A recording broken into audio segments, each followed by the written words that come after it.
Burt Beebe here on the bee side with HoneyBeeMade, as always on Route 352 in Big Flats, New York. And sometimes I just have to shoot caution to the wind and do a video. And just may become a daily thing. I wanted to give you guys an update as to what goes on maybe on a daily basis here at HoneyBeeMade. First thing I always start up with, as we are stand now, is a roadside stand. As you can see here, I like to set that up. And this morning, we interestingly got a visitor from across the street. Across the street, there's a walking path and the Big Flats Community Park extension, I believe is what it is. And so what's going on today? Well, behind me, as you can see, our bee yard at HQ. I'm going to be later on today, but I start my day out here. But later on today, I'm going to switch out the remaining unpainted bee boxes and replace them with the boxes painted by the Big Flats Elementary School, and a few of them that were painted by, let's see, a homeschool group in Steuben County. So, but that's going to be later in the day, and as I wrap my day up. So the first thing I'm going to do is head out to Casella. We actually have a contract with Casella. It's a landfill company in Chemung County. It's in Lauman, New York, and I'm going to be heading down that way. Our contract just includes keeping up their beehives. We don't own them, we just take care of them. And so there's 4 colonies out there, so I'll get a little video footage of that as well. And then I'm going to head off to one of what I call our outpost bee colonies. There's 2 of them out in Chemung. Is it Chemung? Not Chemung. It's in North Chemung, New York. A guy has a small farm, and what his big thing is, he sells hot peppers, jalapenos, to the local Mexican restaurants. He does extremely well with it. He's such a nice guy. Retired union pipe fitter.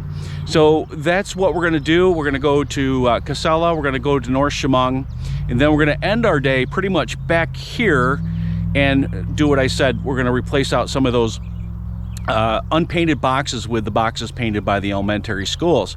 Unless I get a phone call for a swarm, then it's swarm chasing, and that should be fun. So stay with us and let's see what we can get done today. So here at Casella, we have 4 colonies, and interestingly, this is a contract. I took it over last November, and prior to me taking over these 4 colonies, they had been left alone for a while. And so and I took them over in November, so I really had no idea what was going on. So I committed to Casella, and in the spring, only 1 of the 4 colonies survived. And it was colony number 1. And fortunately, my timing was perfect for colony number 1 because they were about ready to swarm and they were big enough. We were able to split that colony and make 3 additional colonies and keep them all right there on Casella's property. Now, interesting about what I do here, colony number 1 has been ornery for a long time. And so I use that one, I save that one for last because I know those bees will be swarming me the entire time after I get into that colony. So things were good. All 4 colonies were looking good. They all had queens.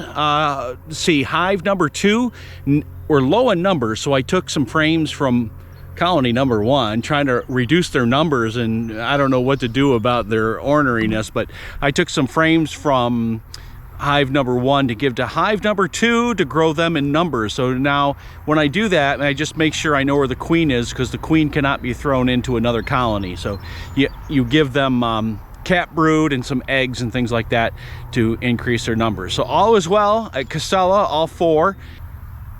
Then it was off to Bud's place in North Chemung, where we have 2 colonies there. Now, they're original colonies from when we were first starting up beekeeping, and we just needed some property to put some beehives there. He welcomed us with open arms, and he's the guy who grows jalapeno peppers among many other things, but the jalapeno peppers he sells throughout the area to the Mexican restaurants, and they sell like hotcakes. Anyway, the 2 colonies are doing very well. The one on the right was the first one I tackled, and everything, they're cramped. They need some extra boxes, and hive number 2 is cramped as well, and they need extra boxes. I didn't bring them with me, but I will maybe this Sunday. I've got to do a treatment for varroa mites. Then once I left there, it was back to HQ to finish putting on all the boxes from the artists at Big Flats Elementary School, and we got them all on but these 3.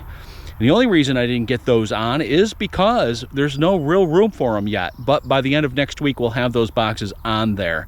So as you can see here, our HQ hives are extremely active, and some are just exploding. So that's what a day looked like today at Mission Accomplished, and we'll catch you on the bee side.